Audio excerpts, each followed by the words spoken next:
Hey everybody, welcome back to the next episode. We're back on the Chevy tonight. So let's take a look at what we're doing. No, you're not bringing home another piece of junk.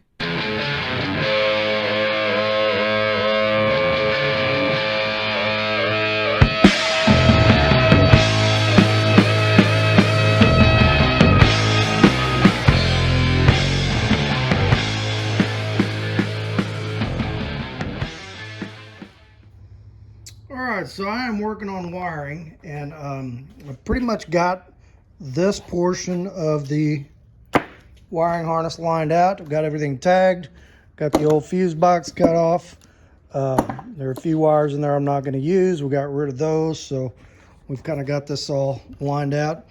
I thought I had some of these LED bulbs like for this, but I only had one, so I ordered a pack of those, and those should be here in a few days. But one of the things I need for this is I need a check engine light. So I decided I'm not going to use the oil pressure light since I got an oil gauge. So that will be my check engine light.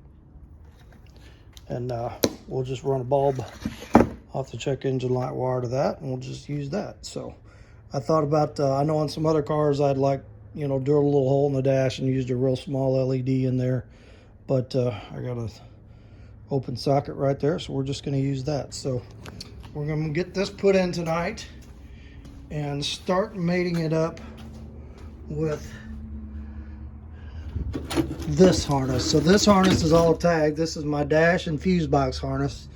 That's my PCM harness, which if you go back a few videos, that's going to be behind the back seat there on that top shelf of the truck, and we'll run the wiring harness up this way. But I'm going to get that harness in place, and then we're going to get this harness set in there, and then we'll just kind of start tying some stuff in. And it's it's kind of hard to explain exactly how you do that. I mean, I've done this so many times. I do so many things from memory, so a lot of these I'm just tagging that, this is a feed going to the fuse box, or this is, like this is a turn signal, this is a turn signal, and then I got to match it up with the one, so this is like turn signal coming from the turn signal switch, which we're using the original switch, which is, well, it's a new switch, but the original switch, so that's this socket.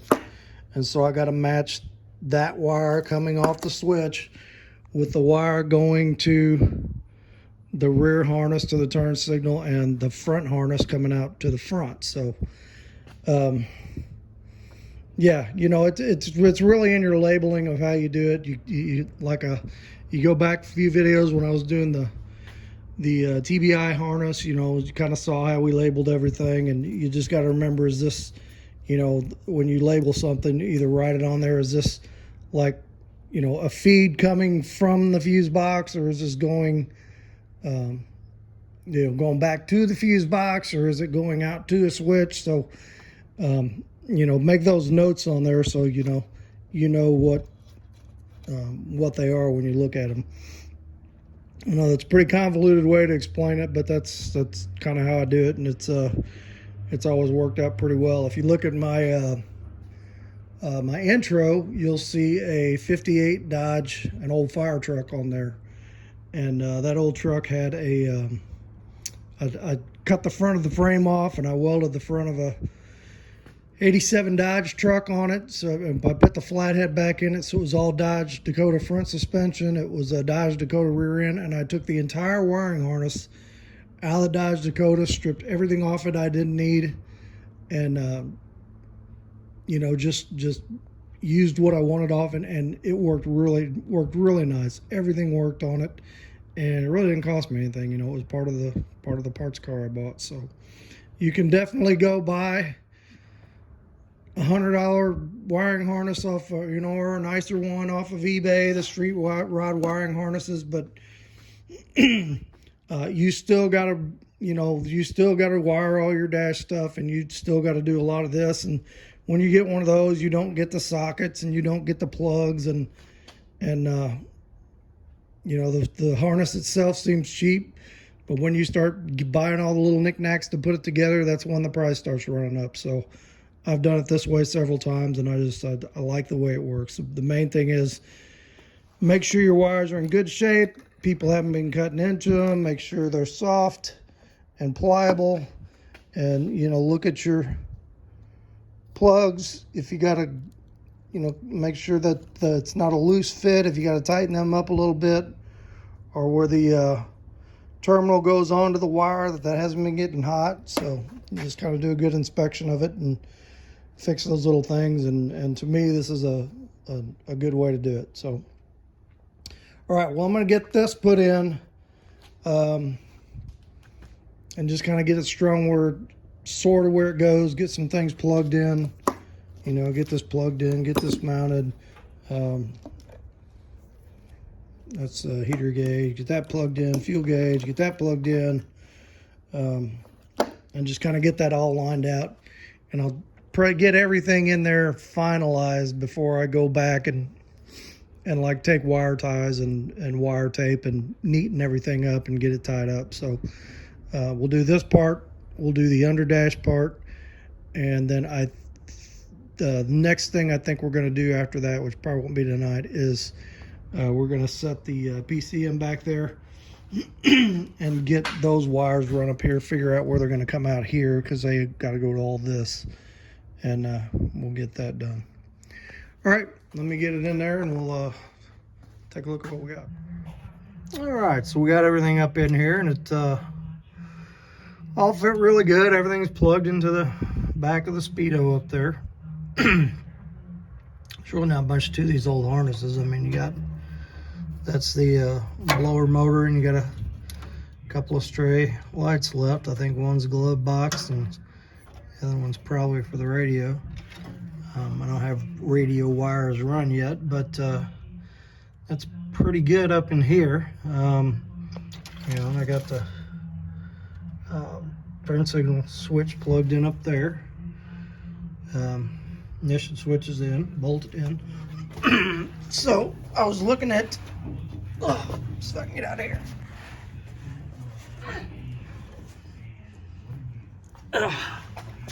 All right, I was looking at headlight switches. So here's the old one, and it's 8 terminals, and you know, it's a 1961 switch. So here's the one off the van. It's also 8 terminals. Use the same nut goes in it, the same trim ring will fit on it, and really doesn't take up any more space than the other one. So I think I'm going to go ahead and use this, because the plug is on this internal harness already. And it'd be a lot easier to find a headlight switch for a 92 Chevy van than a 61 Impala if I ever need to do it. So I'll have to splice a couple wires on this, not a big deal. So I'm going to put that up in there, and that should fit just fine. And then we'll start looking at splicing the rest of this stuff in here, which I pretty much got everything marked, where it goes and what it does. So I don't think we're going to have too much of a problem with it. All right, so let's I'm going to get that set up in there. I don't know how much splicing I'm going to do tonight. I'm probably going to knock off pretty soon here, and then maybe tomorrow night we'll get back out here and we'll start working on some of these and finalizing some of this stuff. And I would like to get, as I was talking about getting the PCM harness in back there, I thought about it.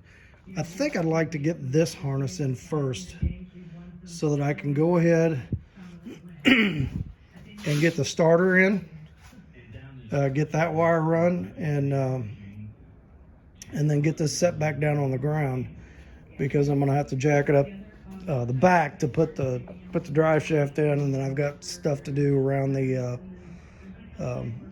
fuel tank back there. I got hoses to run, I got fuel pump to mount. My fuel pump showed up, so we're going to use an external pump instead of the TBI pump. This is a Master E2000, I think. It's like off of the for a 5.0 Ford A lot of TBI guys use that pump, you know, for only, I think it was $30 or something off of Amazon. Okay, so let's let me get this put up in there. I think we'll call it for tonight, and then we'll get back on this tomorrow. All right, so this may look like a huge mess, but trust me, it's not. It's coming together pretty nicely. Here's my fuse box. If you go way back, I got the hole cut for this already, so I'm just kind of going through and doing one more check and seeing if there's anything I can pull out of here that I'm not going to need. And then what we'll do is we'll bolt this fuse box up under the dash, and we'll go through and we'll mate those wires to these wires where they go, and we'll shorten everything up. We're going to solder and heat shrink everything. No wire nuts, no crimp terminals. So I bought these. I saw these on Marketplace, and they're supposed to be a low temperature. There you go, a low temperature solder with the heat shrink built in. I don't know if I trust them or not. I'm gonna try a couple and see how they do. But if they don't work, I got regular heat shrink and regular solder, and we'll go with that. Like I said, I don't know if I'm digging these things too much, but we'll try it. You know, I think it was only like $20 for the whole thing, so it's worth a shot to see if they're any good or not. I'm just wondering, if you put your two wires in there, does that actually melt into the wire like solder does, or does it just shrink down and kind of clamp the wire, which I don't think would give you as good a connection? So got a heat gun there. We're going to try it and see, but I'm not overly optimistic about it. Also, this magical box came in today. Got my new radiator. Got a 3-core radiator that's supposed to be made to bolt right into this car. It's a eBay special, $149, so we'll see how that does. And yeah, so let's get to shortening these wires. No, let's get this guy bolted up, and then we'll get up in there and start hooking wires together. And I'll probably just show you some progress as we go. There's no way to put a camera up there. Besides, that would be extremely boring to watch me twist wires together and solder them. So let's just say this is a starting point, and we'll take a look after we get a little bit more done and a little bit more done, and when we get near the end, and do some splaining, some mansplaining. And the van headlight switch bolted right in place where it needed to go. Plenty of room, so that worked out good. Okay, let's get on it.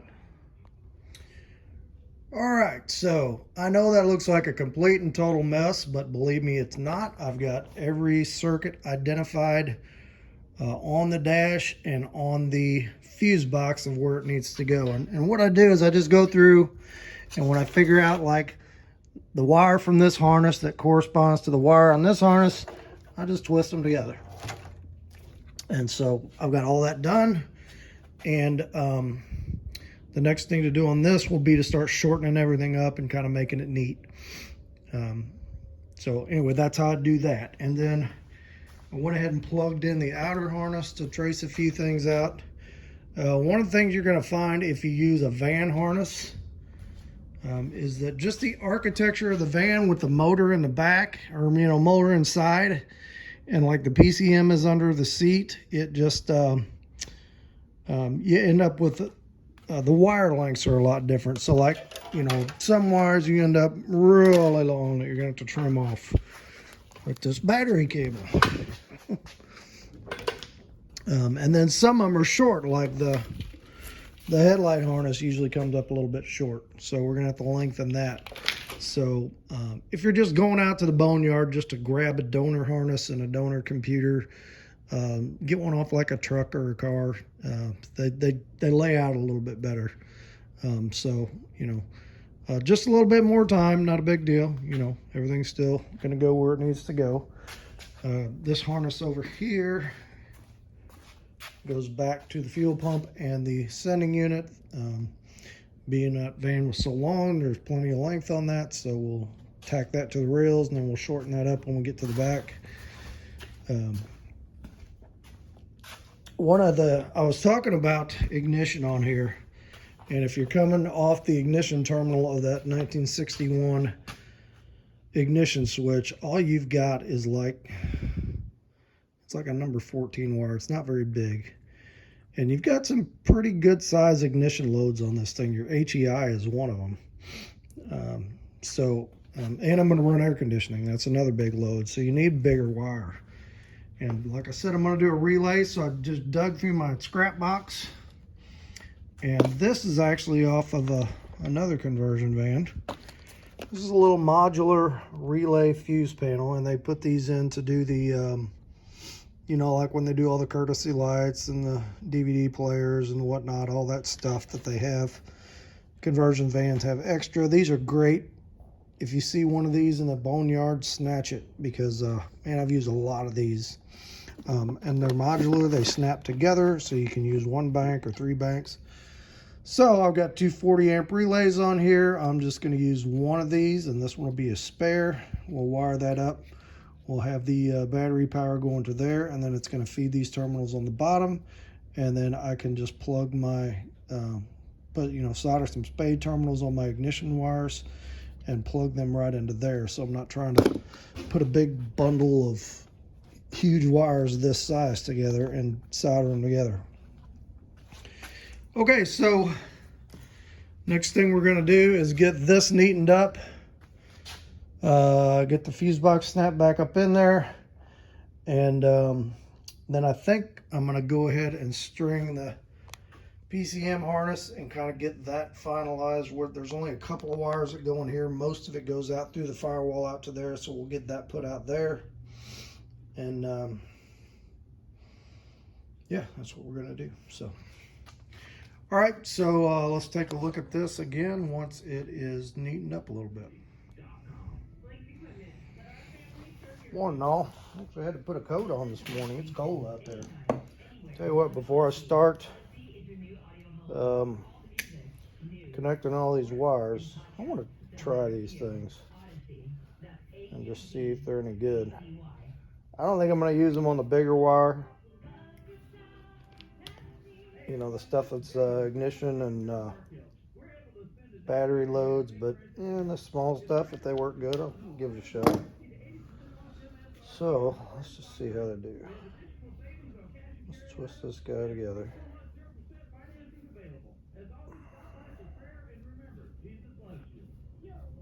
So I think it was only 20 bucks for a whole set of these, so it's not like I'm out a whole lot of money. This is one of those pop up on your marketplace feed things. Ooh. Get that to slide over there.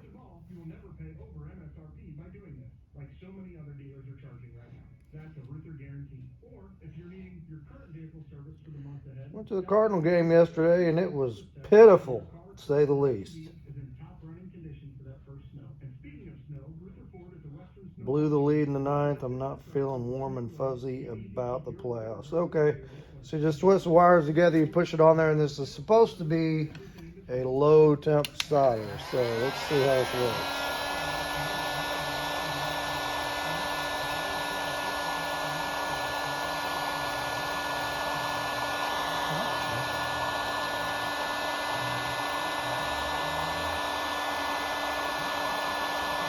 Come on, solder, do something. The heat shrinking, but oh, there it goes. Okay. Let that cool off a minute.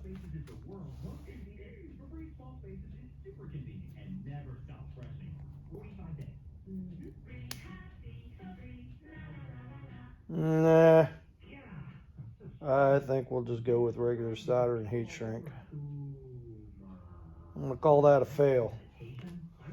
All right, enough for that experiment.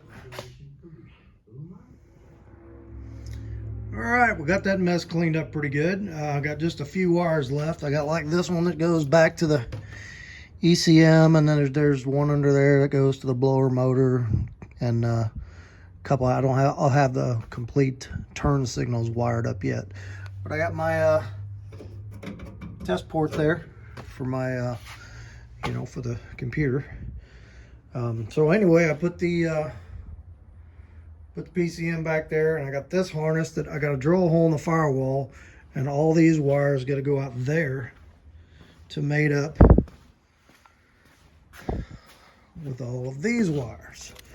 And then I need to shorten some stuff, lengthen some stuff, and just kind of make it neater. But we're coming along good. I'm gonna make a little bracket for my map sensor, and I think I might make something that mounts on the old choke housing down there, or on these bolts or something. We'll make something for it. But yeah, we're coming along good. So I got to figure out where to drill a hole to bring those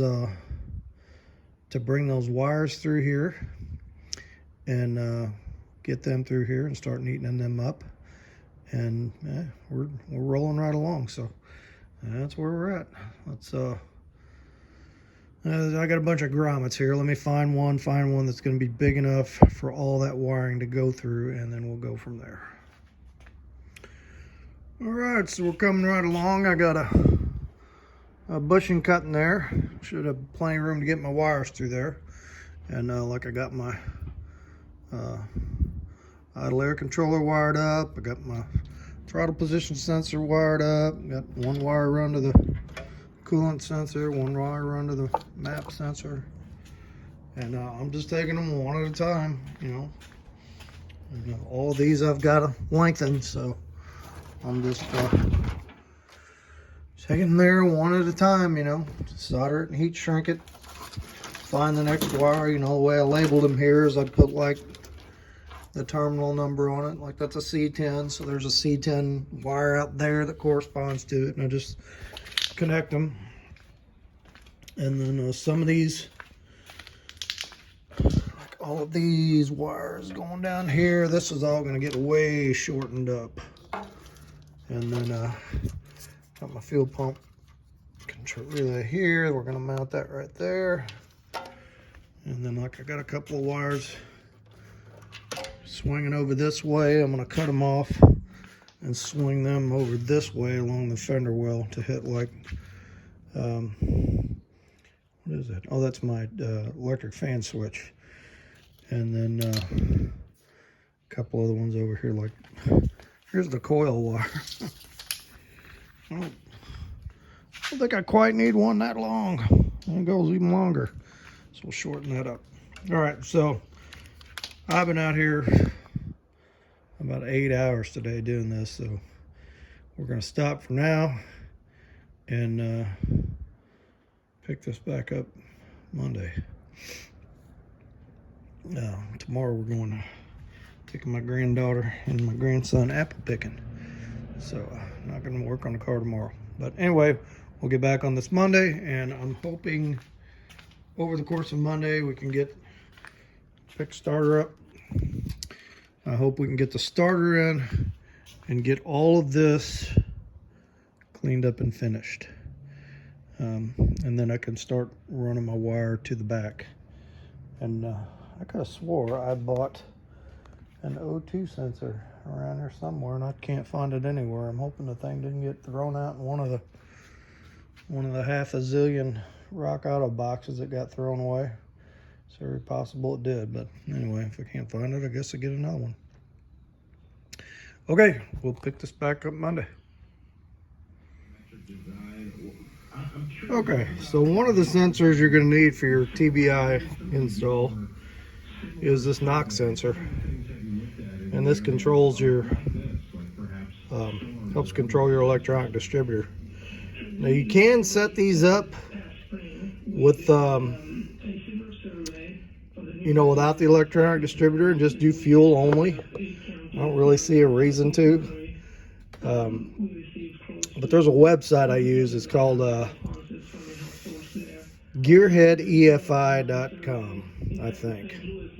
And it's just a whole bunch of different TBI information. And it's kind of linked to that moats.net site where you buy a lot of the parts for TBI stuff. But there's a forum on Gearhead EFI that's you know, all kinds of people doing their installs, and you can download your bin files to download into your PCM on it. But so anyway, I don't know if these things can go bad. I've never had. It's essentially just like a microphone, and it screws into the side of the block. There's a plug comes out of there, and you got to kind of watch it, because this one, like this one I took out of that van, this is same thread as this plug. You know, it's a National Pipe plug. I guess that's 3/8. But then I got another one. This one, I don't know where this came from. It was in a junk can.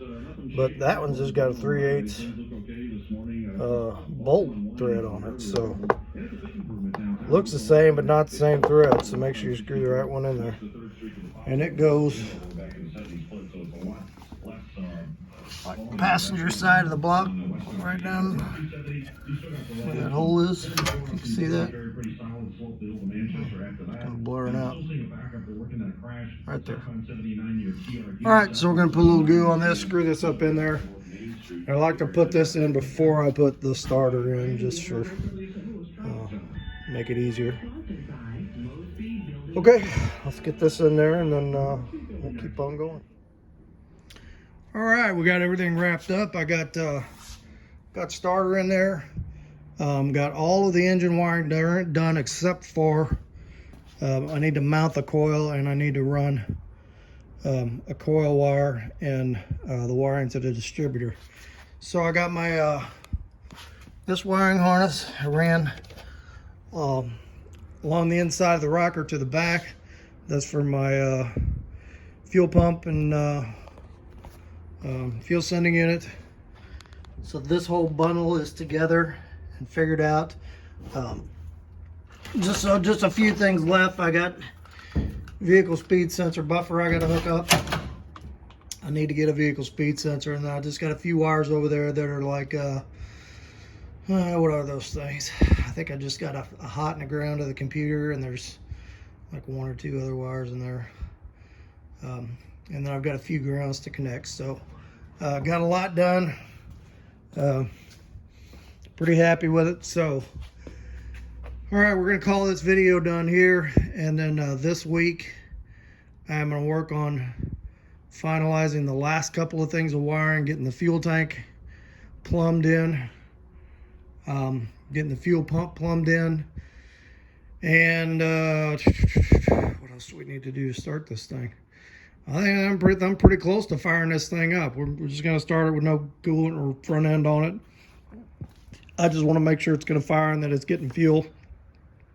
I haven't taped anything yet. I just kind of put some zip ties on stuff to kind of keep it out of the way and route it where it's gonna go. And then once I know everything is working, then we'll go back and we'll tape everything up nice and neat, or use that plastic loom, one of the two. All right, so that's gonna be it for this one. We'll pick this up some more during the week, and like I said, I'm hoping by next weekend we're hitting the key on this thing and seeing what it sounds like. Oh, I got to get the drive shaft in. That's the other thing I got to do. I got to get the drive shaft in and get some grease in the transmission. So that's where we are, and let's go inside and see what the Lord's got to say about us. I hope he's got some good stuff to say about us. Let's go inside and see what he's got for us today. What message he has for us today to distribute out through the airwaves. Okay, we'll see you in a bit. Hey everybody, thanks for hanging along on the video today. So that was several days worth, and yeah, pretty time consuming to get all that wiring done, but it's got to be done. I think it's looking pretty good, so appreciate everybody. hanging in there. And like I said, next week, next video, I'm hoping we get to hit the key on this thing and see if it'll do something.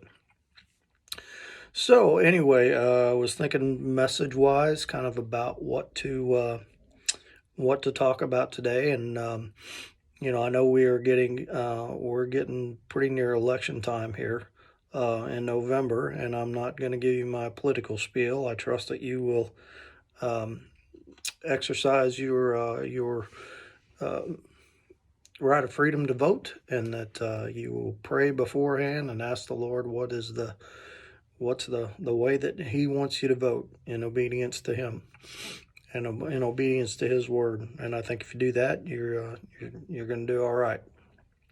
So, but it's hard not to notice that things are getting pretty nasty between people out there. You know, whether you look on social media or just people talking, you know, it's the rhetoric gets pretty heated and gets pretty crazy. So I decided to dig into the book of Timothy today, and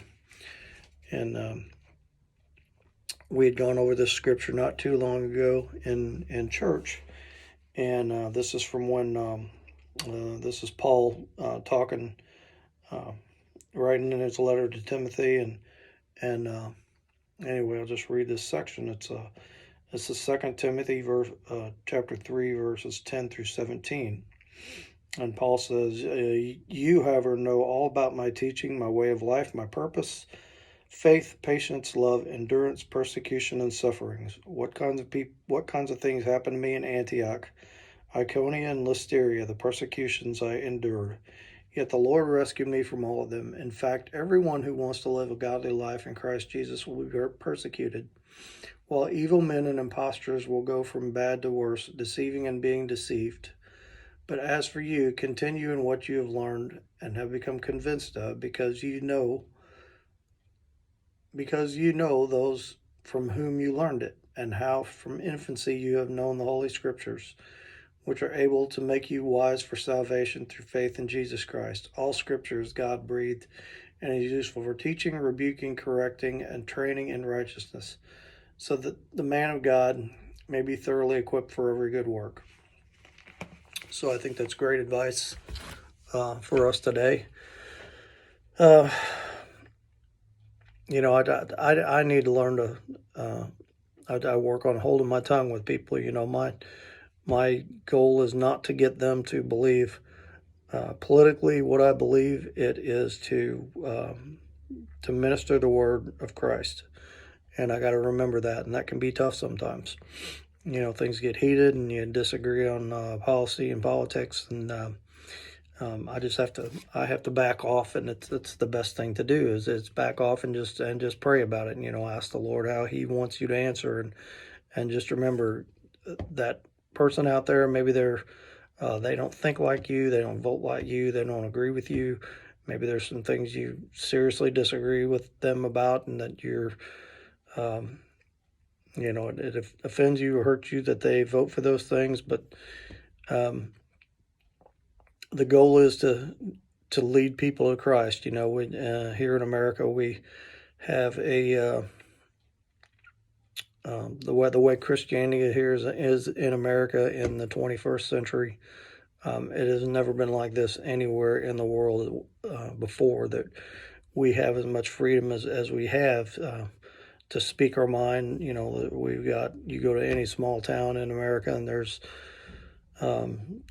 Christian churches galore of every denomination you can think of on every corner, and that's a wonderful thing. And we don't want to squander that, and we don't want to waste that.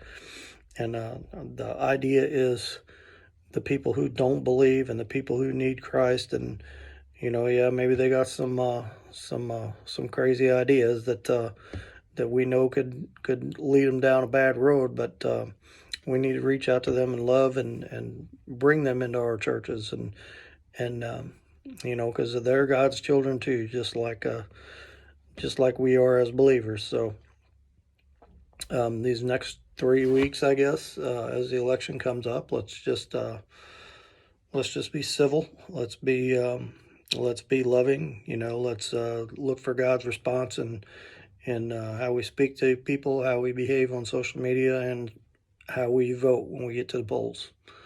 So let's have a quick word of prayer, and we'll end this today. Father, we just I thank you for our freedom in this country and for those who fought for it to give us the freedom to express our views and to be able to vote. And we just ask as we get closer to that not only would we seek your guidance in our own vote, but we would seek your guidance in how we deal with those who don't think like us, and make ourselves open that you could use us as your instrument to bring those people to you, and let you do the miraculous work in their lives to bring them salvation. And we ask this in the name of your Son, Jesus. Amen. All right, hit like, hit subscribe, and tell your friends. And next week, hopefully, we're hearing this thing crank. So talk to you on the next one.